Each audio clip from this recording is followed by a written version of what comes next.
Λοιπόν, πάμε σε μια κουβέντα. Εδώ είναι δύο συνάδελφοι, όπως κάθε Τρίτη, στο τακτικό ραντεβού. Σπύρος Θεμελής και Γιώργος Γιαννάκης. Καλησπέρα, κύριε. Καλησπέρα. Έχουμε τσάμικο, κύριε Γιαννάκη, μετά την δήλωση του κυρίου Μάξιμου, του κυρίου Μάξιμου. Άκουγα τώρα τον.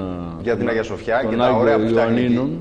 Το ωραίο που φτιάχνει η κυβέρνηση, που βγάζει ανακοίνωση στο Υπουργείο Εξωτερικών. Ο Ξηδάκης δεν έχει πάρει χαμπάρι ότι το Υπουργείο Εξωτερικών καταγγέλει την Τουρκία για αυτή τη μεθόδευση. Τέλος πάντων, έχουμε τσάμικο βέβαια. Γιατί είναι. Μισό λεπτό, θα πάμε με τα πράγματα. Αυτά που είπε ο. Έχει θέμα τώρα εδώ. Πες το, Γιώργη. Εάν θέλει, έχει πει άποψη επί του θέματος, θα την καταθέσει εδώ πέρα. Σε σένα δεν θα το λέω. Όχι, άμα έχει άποψη, θα την καταθέσει. Όχι, αν γνωρίζει και τα ιστορικά γεγονότα, πάλι θα καταθέσει. Σε σένα θα αφιερώσω. Γιατί ξέρω στο τέλος, θα πει πάλι, ξέρεις, εσείς οι εθνικιστές και αυτοί ναι. Αν έχουμε λίγο παραπάνω πατριωτισμό από κάποιους, αυτό να μας ξεχωρίζει κιόλας. Γιατί ξέρω μια ανακοίνωση σήμερα η Ανεξάρτητη Δημοτική Πρωτοπορία. Λοιπόν. Η οποία λέει κάποια πράγματα και σωστά, νομίζω. Λέει για το τσάμικο. Που είναι ένα τεράστιο θέμα για την περιοχή μας και νομίζω. Δεν αφορά την Ήπειρο αυτή η ιστορία. Αφορά την Ήπειρο, απόλυτα, γι' αυτό λέω. Δεν αφορά την πρόσφατη ιστορία. Παίρνοντας αφορμή από ένα άλλο εθνικό θέμα που είναι από.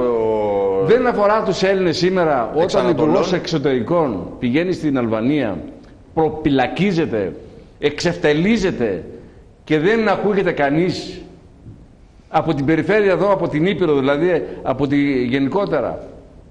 Κανένας φορέας δεν βγαίνει. Αν ήταν κάτι για την Παλαιστίνη, να ξεσηκωθούμε, είπαμε, να στείλουμε δεν ξέρω και τι άλλο. Και καλά κάνουμε. Αν είναι για τη Συρία, να ξεσηκωθούμε. Αν είναι για τους Πακιστανούς, να ξεσηκωθούμε. Αλλά για το βορειοπροεδρικό ζήτημα, το οποίο το έχουμε ξεχάσει.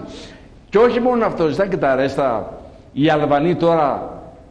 Γύροντας θέμα τσαμικού. Για ποιο πράγμα μιλάμε. Δεν το κάνουν τώρα, έτσι, χρόνια το κάνουν. Αυτή η ιστορία είναι πολλά χρόνια. Ναι.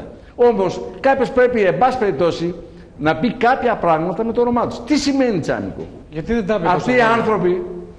Δεν τα πάνε τόσα χρόνια, Γιώργο, και περιμένεις από μια κυβέρνηση ΣΥΡΙΖΑ ΑΝΕΛ να τα πούνε. Άμα θα ολοκληρώσω εγώ. Ωραία. Τώρα, εγώ δεν θέλω να πω τώρα ότι το ΠΑΣΟΚ άκουγε για Βόρειο Ήπειρο. Και έβγαζε καντήλες και κυνηγούσε τον κόσμο που είχαν άποψη περί του βορειοπροεδρικού. Τότε, μισό λεπτό, δεν τα ξεχνάμε.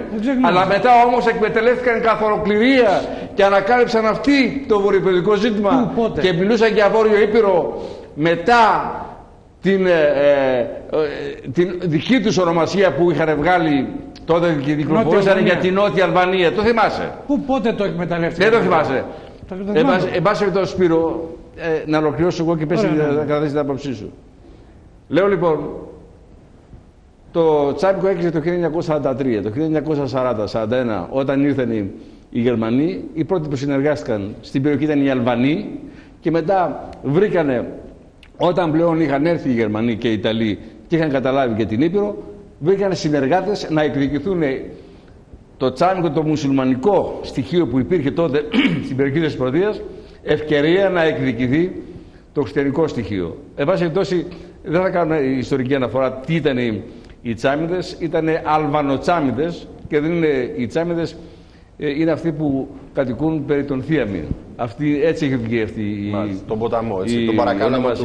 Εν πάση περιπτώσει, το 1943 αυτοί οι άνθρωποι εγκλημάτισαν κατά της περιοχής, έκαναν σε συνεργασία με τους Γερμανούς, έφτασαν εκτός των άλλων, μάλλον το αποκορύφωμα της ιστορίας ήταν η εκτέλεση, η δολοφονία των 49 αποκρίτων της Παραμυθιάς και βεβαίως ύστερα από εκεί δεν μπορούσαν να σταθούν στην περιοχή γιατί τα εγκλήματα τους βάραιναν και αποχώρησαν πολλοί από αυτούς προς την Αλβανία για να βρουν εκεί άσυλο. Εκείνο όμως που πρέπει να τονίσουμε ότι οι ίδιοι Αλβανοί τότε δεν τους ήθελαν τους τσάμιδες και μέχρι ακόμα σήμερα δεν τους στέλνουν. Αλλά τώρα έρχεται η αλβανική κυβέρνηση και τους εκμεταλλεύεται και τους γυρίζει εναντίον της ελληνικής πλευράς, διεκδικώντας να επιστρέψουν στους χώρους που οι ίδιοι με την θέλησή τους εγκατέλειψαν.